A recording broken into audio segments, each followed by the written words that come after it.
Buenas tardes. Bienvenidas y bienvenidos a esta importante actividad. Para BCR Valores Puesto de Bolsa es un honor contar con su asistencia. En esta tarde tendremos el placer de escuchar un tema de gran valor para los inversionistas regionales sobre la apertura del mercado de deuda pública a inversionistas extranjeros, donde conversaremos sobre el marco regulatorio tributario de Costa Rica enfocado en el mercado de valores y el cambio en promoción y apertura del mercado de deuda pública interna de Costa Rica. Nuevamente, muchas gracias por su presencia. A continuación, daremos inicio a este encuentro. Es un placer poder presentarles a nuestro expositor del día de hoy, el señor Francisco Villalobos, quien fue director general de tributación en el gobierno de Laura Chinchilla, profesor y director de la Cátedra de Facultad de Derecho de la UCR por más de 20 años, es abogado especialista en la materia con más de 30 años de experiencia, socio fundador de ICS, firma boutique de asesoría fiscal. Sin más preámbulo, le doy la cordial bienvenida a nuestro expositor. Muy buenas tardes, don Francisco. Es un honor contar con su compañía esta tarde.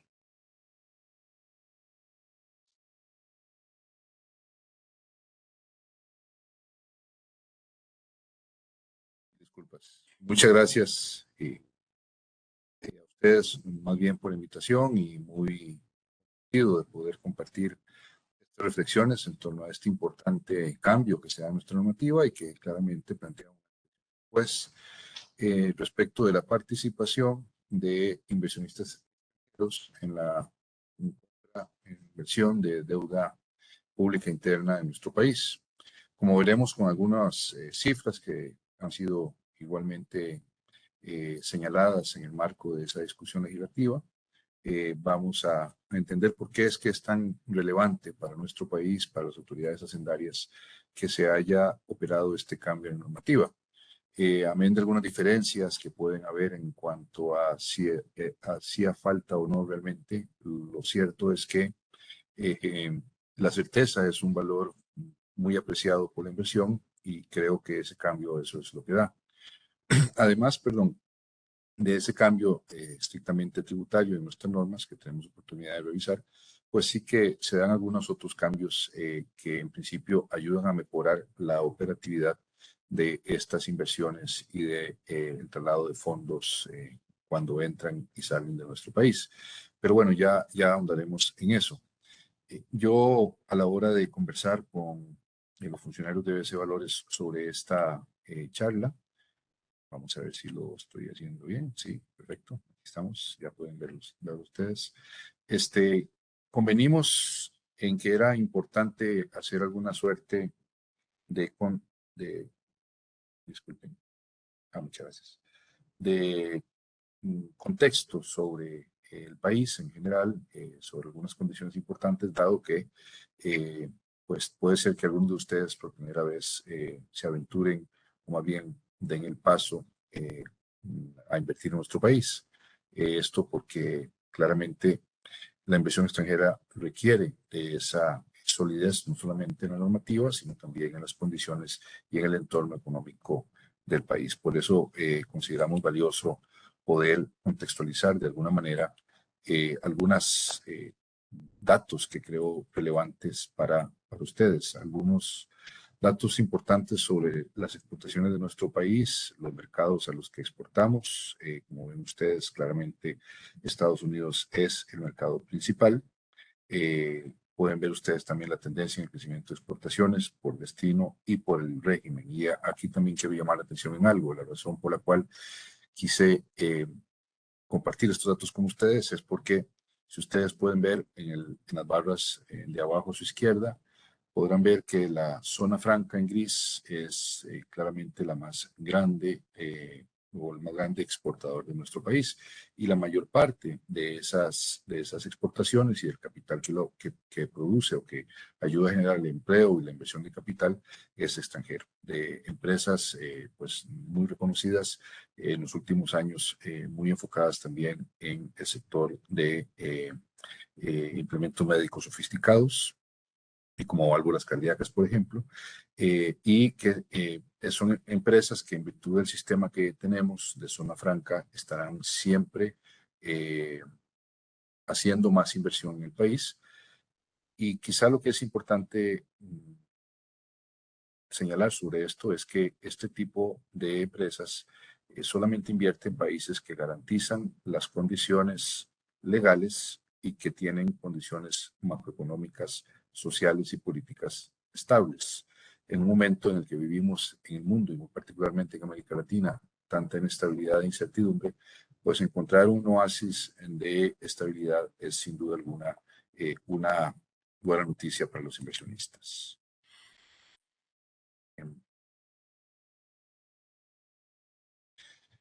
Aquí tenemos otros datos, igualmente sobre la composición de la inversión extranjera directa en el 2021.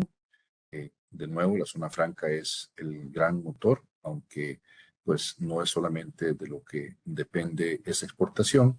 Y después lo vamos a ver en el pastel de abajo, el que está en azul, que la manufactura es la que constituye la mayor parte de esta composición por actividad económica, lo cual también, por supuesto, que señala claramente cuál debe ser el camino que el país debe tomar, que es seguir generando las condiciones para que podamos tener la mano de obra calificada para esta manufactura ya claramente de un poco más de sofisticación. Estamos hablando de componentes electrónicos y componentes médicos mayoritariamente.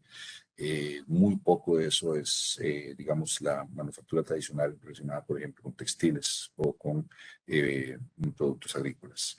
De nuevo, esto lo que dice es, existe una clara dirección o un claro convencimiento en el mercado internacional y en el mundo de las empresas multinacionales de que este es un país en el que se puede invertir. Respecto de la competitividad de nuestro país, otro índice fundamental, en este índice de competitividad del 2019, somos el país número 62 a nivel mundial, 25 en salud, 59 en competitividad de fuerza laboral. Y quiero llamar la atención sobre la pertenencia de Costa Rica a la OECD, en lo cual le da disculpen ustedes, ahí veo que pusimos rule con doble N, Rule of Law, ese principio básico que busca la inversión, que buscan los inversionistas en cualquier país donde estén, de que si estas son las reglas con las que estoy invirtiendo, estas son las reglas que me van a proteger hasta el final de inversión y esto es lo que yo debería esperar. Bueno, ser parte de la OECD es una garantía de que las políticas públicas de nuestro país van a estar enfocadas dentro de un marco predeterminado y acordado con nuestros socios de la OECD y eso, sin lugar a dudas, nos debe dar una tranquilidad respecto del futuro y en relación con ese importante principio de la certeza jurídica. Muy bien, con esta breve introducción, vamos ahora sí a entrar en los cambios que se dieron en la fiscalidad para la inversión extranjera en el mercado financiero.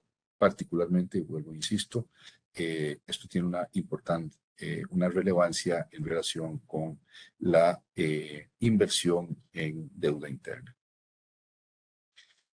Estos datos los he tomado de la exposición de motivos de la ley que precisamente vamos a comentar.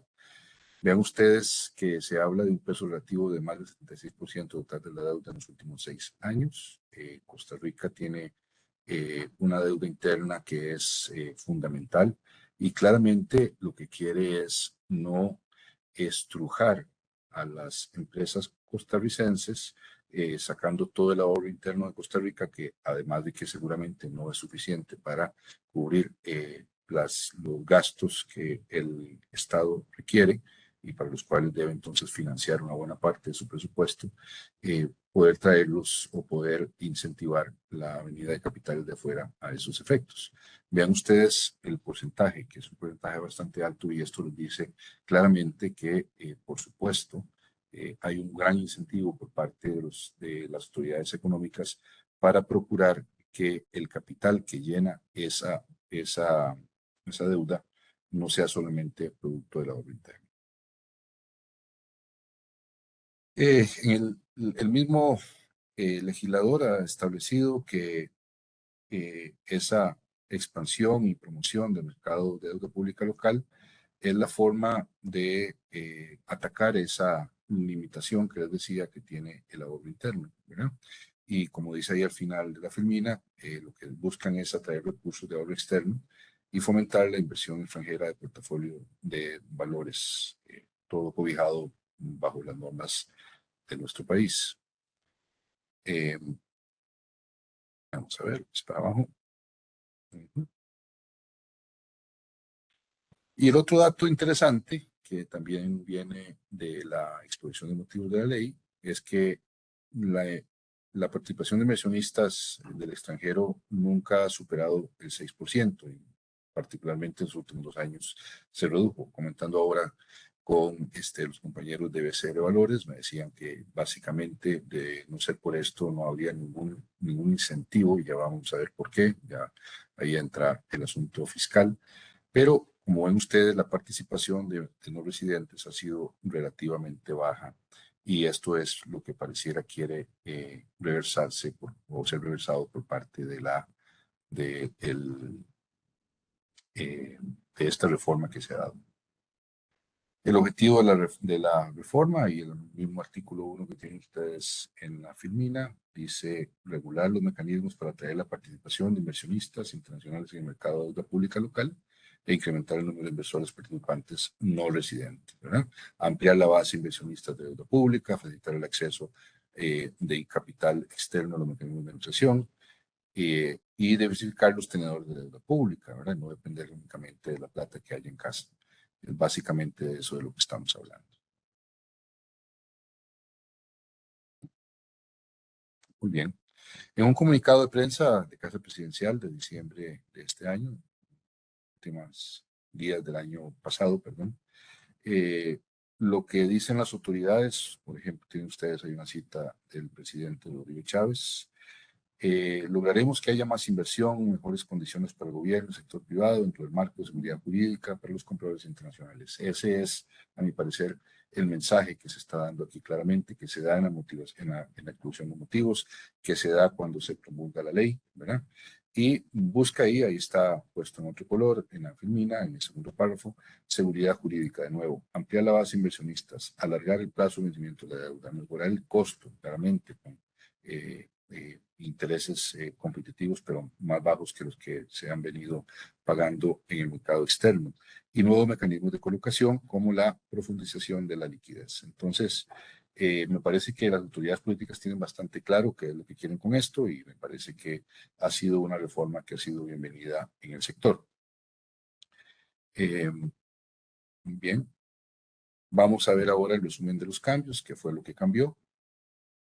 Tenemos básicamente, digamos, 3 cambios principales. Uno que vamos a ver en un momento, que es el tratamiento tributario, para evitar lo que se entendía y se venía ejecutando como una doble imposición. Una modificación a la ley 8131 para clarificar el término de lo que es deuda pública interna, que ya no solamente la que se genere a partir de ahorrantes residentes nacionales o residentes en el territorio, y una adición de 2 artículos de la ley reguladora del mercado de valores sobre compensación, liquidación y custodia. Cuestiones más operativas que no entraremos a detallar, pero que es importante que tengan ustedes en cuenta. O sea, no solamente se cambia el asunto fiscal, sino que se mejora en general el marco en el que este nuevo universo que se pretende crear va a estar operando. Hay una adición a 2 artículos más que vuelven de nuevo a mejorar condiciones del entorno, ¿verdad? Muy bien. ¿Cuál es el asunto fiscal? Y ahorita mi colega, directora de impuestos de ICS, a quien he invitado a acompañarme esta tarde en esta breve charla, les hará a ustedes un resumen de cuál es la fiscalidad, o sea, cuál es la tributación que tiene hoy en día la inversión, ¿verdad? Cuando yo tengo rendimiento de una inversión, cuánto es lo que tengo que pagar y cuál es el mecanismo para pagarlo. Esto viene de la motivación del proyecto de ley.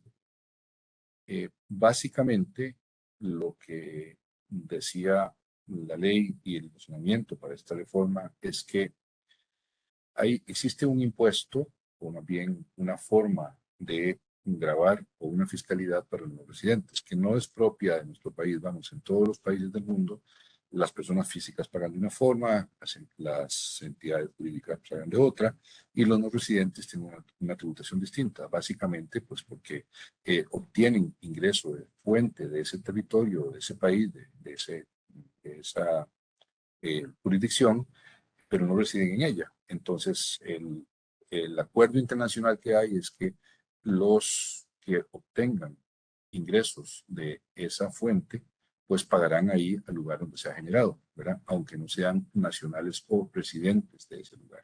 Así entonces, cuando uno residente obtiene un interés, pues el pagador hace usualmente una retención, que es la forma, digamos, que las buenas, o que en general se ha desarrollado en, diría yo, la mayoría de las iglesias del mundo. Pues ese era el caso y es el caso de nuestro país y pues básicamente lo que sucedió, como veremos, es que al haber un cambio de ley, una ley nueva del impuesto sobre la renta que empieza a regir en nuestro país a partir el 1 de julio del año 2019, se genera, según la interpretación de las autoridades tributarias, una doble tributación.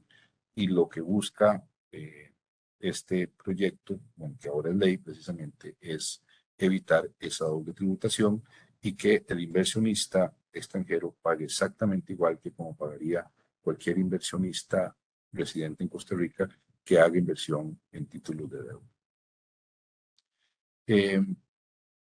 Perdón, sigo. El artículo 59 de la Ley del Impuesto sobre la Renta establece que es renta de fuente costarricense aquella que se produzca por capitales que son invertidos o utilizados en el país. Esto es claramente un rasgo de nuestro sistema de corte territorial o que grava a la relación entre los individuos y el territorio en virtud de la fuente y no de la residencia. Un español que sea residente en España y tiene rentas de otro país debe integrar esas rentas en su declaración de renta en España.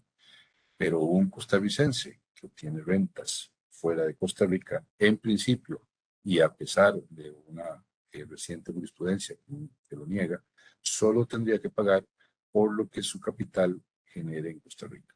Pues bueno, cuando un no residente genere intereses porque su capital es invertido en Costa Rica, pues tendrá entonces que sufrir el pago de un impuesto, retención de un impuesto como mecanismo de gestión en el momento en que recibe sus rendimientos. ¿Y quién hace esa retención? Pues claramente el pagador. Ese es el mecanismo que tiene nuestro país, que es un país con criterio de la fuente y no de la residencia, y que entonces tiene este mecanismo para asegurar que los no residentes a la hora de recibir un rendimiento, pues digamos, hagan la contribución que la ley exige.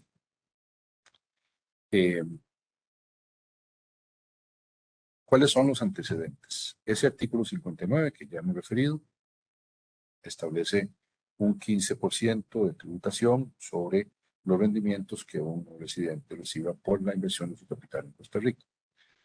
Pero en el 2020 y a partir de la nueva legislación que es aprobada, como le digo, que entra a regir el 1 de julio del 2019, la Administración Tributaria emite resoluciones, algunas de ellas interpretativas, e interpreta de una forma que a mi parecer fue siempre una interpretación incorrecta, o al menos que no se apegaba a lo que la normativa o la inteligencia de la normativa vista sistemáticamente pretendía. Básicamente, ustedes ven en el segundo párrafo, que es está copiado textualmente de esta resolución de la Administración Tributaria Costarricense, dice, a partir de aquí lo estoy señalando, así las cosas, los rendimientos generados por las inversiones realizadas en instrumentos financieros están grabados con impuestos sobre las rentas de capital en modalidad mobiliaria. Y aquí está el problema. Las únicas salvedades relacionadas que establece la ley de impuestos sobre renta vigente son las contenidas como supuestos de exención en este otro artículo, en el artículo 28 bis. Y resulta que esos supuestos de exención no contemplaban, como si tuviesen que contemplarlos, y ahí está mi crítica, los pagos a no residentes. Entonces esto genera esta incertidumbre terrible que haría básicamente que uno sea grabado por el 15% bajo este artículo 59 y otro que inmediatamente la licenciada Jenny Lumbi les va a referir para que entendamos cuál era el problema y que veamos también cuál fue el cambio. Si le dan, por favor, la entrada a Jenny, no sé si se está ubicada, y voy a pasar a la siguiente, Firmina. Gracias.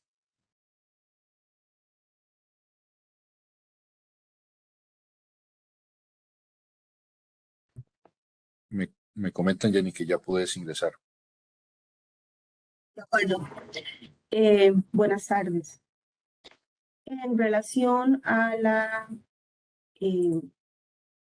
en relación con el tratamiento tributario de las inversiones en instrumentos financieros, debemos partir de conocer efectivamente lo que decía don Francisco en relación con las modificaciones que se hicieron a la ley del impuesto sobre la renta en julio del 2019, momento en el que se adicionaron y se creó a nivel de nuestra ley una nueva cédula de impuestos llamada Impuesto sobre las rentas de capital, ganancias y pérdidas de capital. Debemos entonces empezar diciendo que actualmente los rendimientos financieros se encuentran sujetos al impuesto llamado Impuesto sobre las rentas de capital. Como lo indiqué, recae sobre el rendimiento financiero. Es un impuesto cuya gestión de cumplimiento lo debe realizar el ente financiero, quien retiene en la fuente el impuesto a un tipo impositivo del 15% y es el encargado de trasladarlo a la administración tributaria.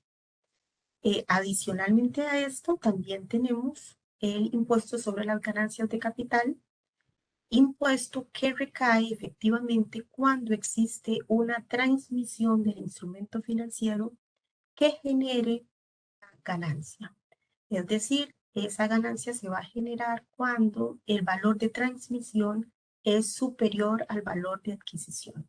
En este escenario, el tipo impositivo también es de un 15%.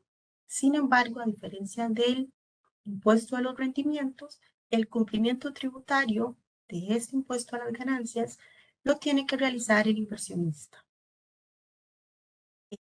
Entonces, cuando existe esta transmisión de instrumentos financieros, puede que en lugar de una ganancia se obtenga una pérdida de capital. Ese escenario también está regulado en la normativa que establece dos posibilidades. La primera tiene que ver con el hecho de que si durante un mes ocurren ganancias y pérdidas, es posible compensar las ganancias con las pérdidas. Sin embargo, si solamente tenemos pérdidas, no ganancias, estas pérdidas deben declararse ante la administración tributaria a efectos de la posibilidad de que en los próximos 3 años esa pérdida pueda ser compensada con alguna ganancia en razón de cualquier otra transmisión de instrumentos financieros donde obtengamos ganancia. Dicho esto, es importante entonces considerar que además de esta regulación, en razón de los inversionistas extranjeros, tenemos que tener esta otra acotación. Cuando tenemos inversionistas no domiciliados en Costa Rica, no domiciliados fiscalmente, tenemos que tener en consideración que a partir del 22 de diciembre, estos van a tener una particularidad, y es que las rentas que les sean remesadas únicamente van a estar afectadas sea al 15% por el impuesto sobre las remesas al exterior o el 15% por las rentas de capital, estas que les mencioné anteriormente, en el que la entidad financiera, si son rendimientos, les haya hecho la retención o si estamos ante casos de ganancias de capital, el inversionista ya ha hecho el cumplimiento. Es decir, únicamente se va a aplicar un tipo impositivo. No, como mencionaba don Francisco, como ocurría anteriormente, que se establecía que tenía que aplicarse el impuesto sobre las rentas de capital o ganancias y luego el impuesto sobre las remesas al exterior. Actualmente únicamente aplicaría el de las rentas de capital o ganancias o bien el impuesto sobre las remesas al exterior, con una particularidad importante que se establece que cuando estamos ante rendimientos derivados de valores de deuda interna del gobierno, estos no van a tributar sobre las rentas de capital. Únicamente va a tributar sobre remesas al exterior cuando, me reitero, estemos ante inversionistas no domiciliados en Costa Rica. Y aquí es importante cerrar diciéndoles que una cosa es el inversionista extranjero, que puede ser que sea domiciliado en Costa Rica, y otro es el inversionista no domiciliado en Costa Rica. Este tema de la domiciliación es importante porque aun y cuando el inversionista permanezca fuera del país en ciertas salidas esporádicas, muchas veces eso no hace que pierda su condición de domiciliado. Entonces, es importante tener claridad sobre ese punto.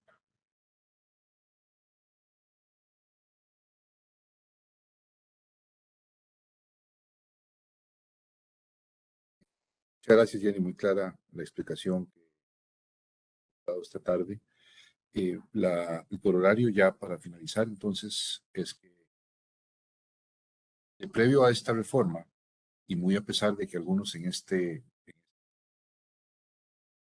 considerábamos que esa interpretación de esa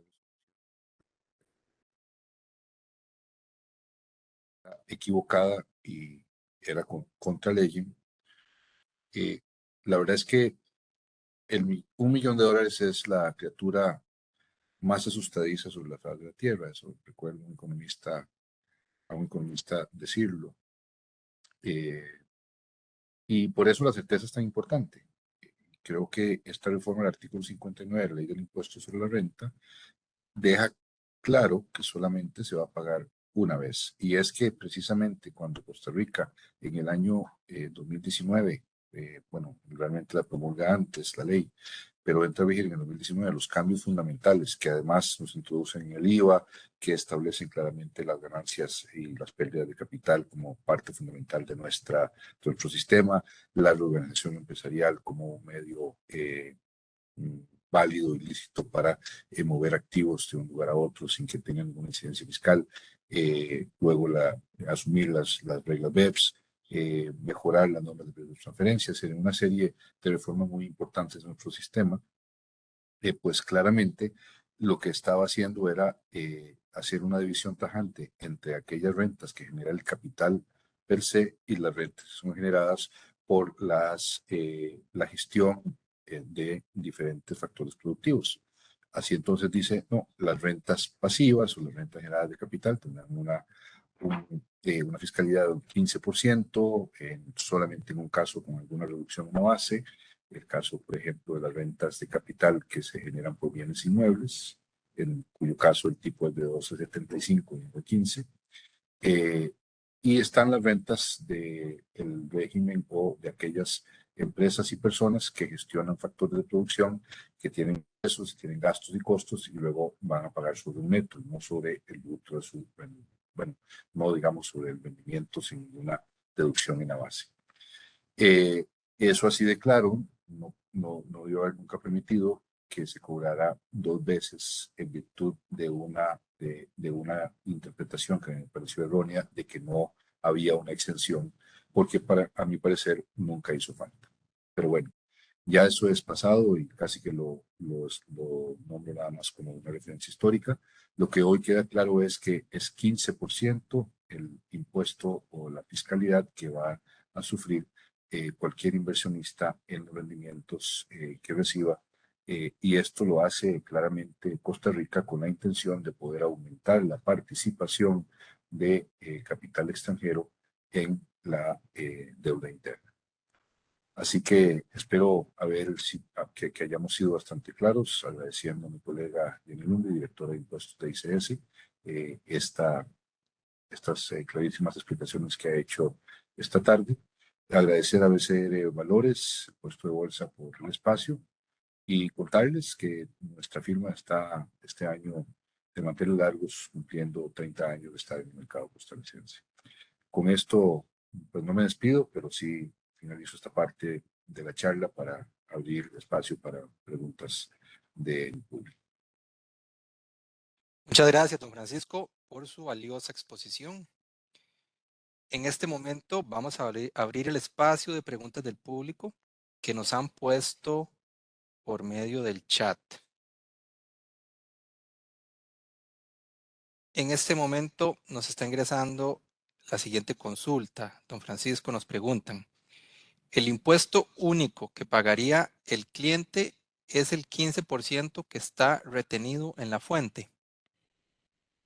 Así es, ese es el impuesto que ahora se pagaría. Antes se pagaba ese y cuando el dinero salía del país había otro 15% extra. Ahora solamente es uno. Clarísimo. Tenemos ahora una segunda consulta. Nos dicen, esta nueva regulación solo aplica para títulos del gobierno de Costa Rica. Sí, efectivamente está hecha con esa intención. O sea, es para títulos de deuda interna, ¿verdad? De hecho, la ley reforma también el concepto de deuda interna para permitir que la deuda interna pueda ser también comprada por personas físicas y jurídicas extranjeras. Excelente, don Francisco. Y tenemos otra consulta. Nos dicen, si hay una venta y ganancia de capital, ¿paga el impuesto? Jenny lo explicaba hace un ratito. Voy a dejar que ella a su vez sea quien hace la referencia. Adelante, Jenny. Efectivamente, si existe venta del instrumento financiero, sea que genere una ganancia, si genera una ganancia hay que pagar el impuesto.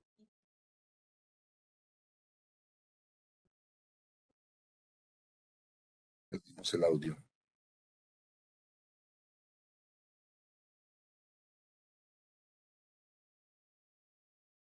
Adelante, Jenny. Esto nos lleva a Ahora sí, ya. Esto nos lleva a un punto de comprender que en este caso, a diferencia de la retención en la fuente que hace la entidad financiera cuando retiene por el rendimiento, en este segundo caso de las ganancias, es el inversor extranjero el que tiene que hacer el cumplimiento tributario. Presentar la declaración, a eso te referís, y liquidar el impuesto. Excelente, doña Jenny, don Francisco, muchas gracias. Esas son las consultas que tenemos de momento en el chat.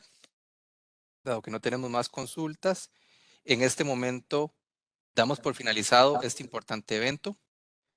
Les deseamos muchos éxitos y apreciamos su compañía el día de hoy. A todos ustedes, muchas gracias por su asistencia. Que tengan una excelente tarde. Gracias.